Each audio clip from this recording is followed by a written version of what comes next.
few years ago, I used to tell myself I wanted to marry a cowboy. Why wouldn't I say this to myself? Living alone, excited by the brown landscape, sometimes noticing a cowboy in a pickup truck in my rearview mirror as I drove on the broad highways of the West Coast. In fact, I realized I would still like to marry a cowboy, though by now I'm living in the East and married already to someone who is not a cowboy. I thought if I married a cowboy, I wouldn't have to leave the West. I liked the West for its difficulties. First, I liked the difficulty of telling when one season was over and another had begun.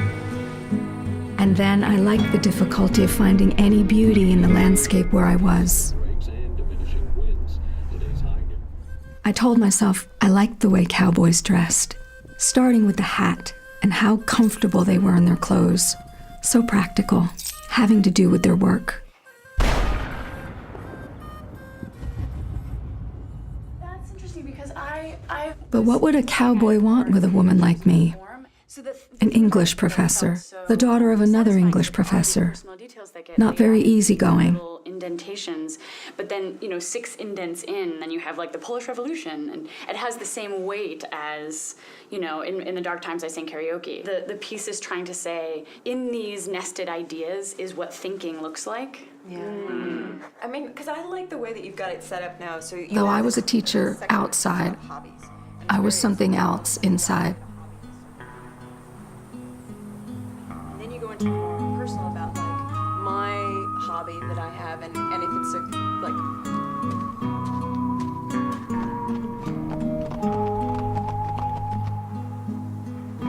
and why somebody should read the webtoon.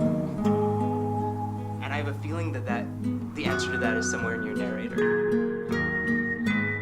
Okay, great, thank you. Comments, anyone? I looked like a woman in glasses, but I had dreams of leading a very different kind of life. The life of a woman who would not wear glasses. The kind of woman I saw from a distance now and then in a bar. More important than the clothes a cowboy wore and the way he wore them was the fact that a cowboy probably wouldn't know much more than he had to. He would think about his work and about his family, if he had one, and about having a good time, and not much else. I was tired of so much thinking, which was what I did most in those days. I did other things, but I went on thinking while I did them. I might feel something, but I would think about what I was feeling at the same time. I even had to think about what I was thinking and wonder why I was thinking it. When I had the idea of marrying a cowboy, I imagined that maybe a cowboy would help me stop thinking so much.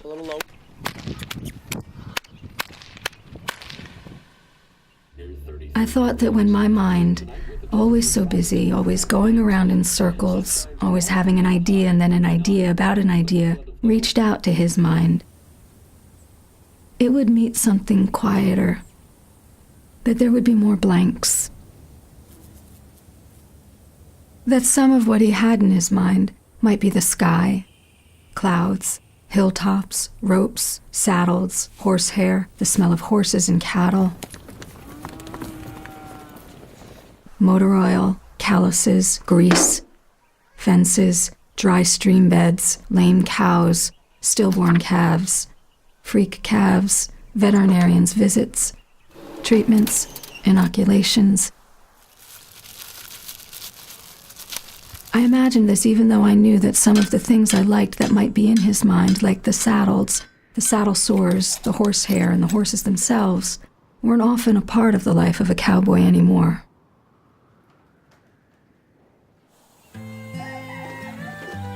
As for what I would do in my life with this cowboy, I sometimes imagined myself oiling tack or helping out in the barn, while the cowboy had both arms inside a cow to turn a calf so it would present properly. Problems and chores like these would be clear, and I would be able to handle them in a clear way. I wouldn't stop reading and thinking, but I wouldn't know very many people who did a lot of that, so I would have more privacy in it. Darling. Hey, baby, you hungry? What'd you think? Because the cowboy, though so close to me all the time, wouldn't try to understand, but would leave me alone with it. Word to claim their $11 million prize this morning and face the media. Tom Banks is an electrician and says...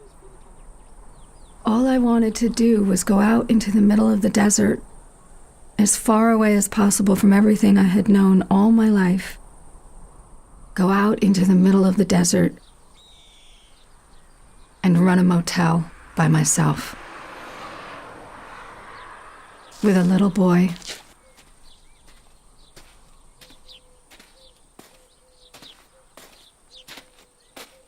Howdy, ma'am.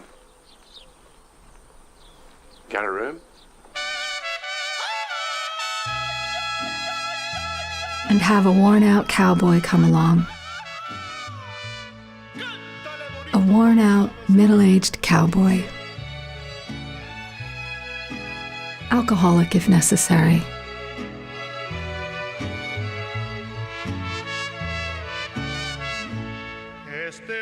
And marry him. The fact is that if an alcoholic cowboy came into my life in any important way, I would probably criticize him to death for his drinking until he walked out on me. But at the time, I had that strange confidence that I could be something different from what I was. At that point, I met a man in one of my classes who seemed reasonably close to my idea of a cowboy, though now I can't tell exactly why I thought so.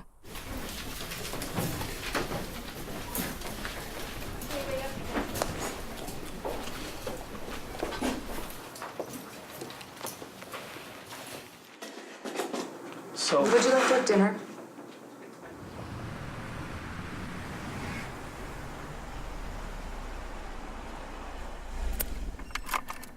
Why do you do that?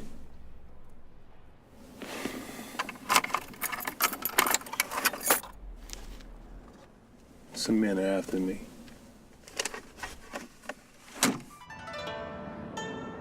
I was very curious about him, as though everything that added itself to what I knew already would be a revelation.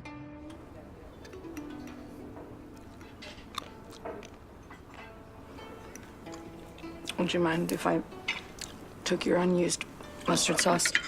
Not too much. My wife, He told me that he had married his wife right after he got back from the war. my hearing was damaged during the war. Kind of affected my balance, as you may have already noticed. Yeah, I noticed that you were a little when you were putting on your coat. Yeah. Just a little. I mean, your jacket obviously fits, so it wasn't bad. I noticed that he watched my lips as I talked. I'm not exactly sure what I would have done.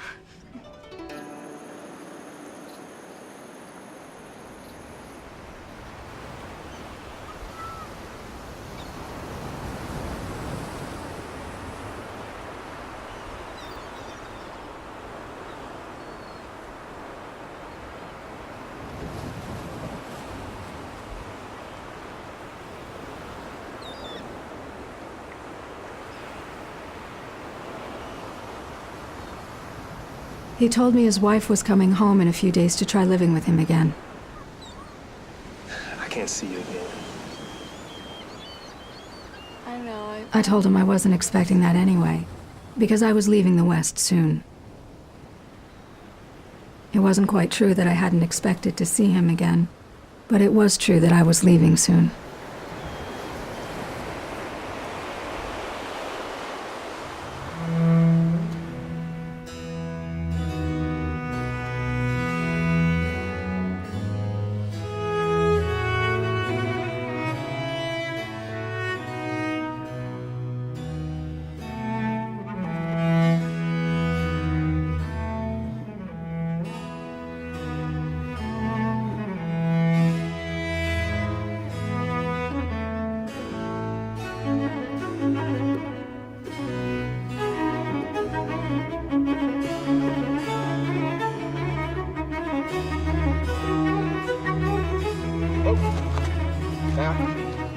Back up.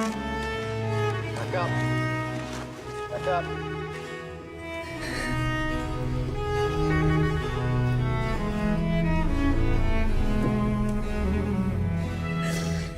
I still imagine marrying a cowboy, though less often. And the dream has changed a little.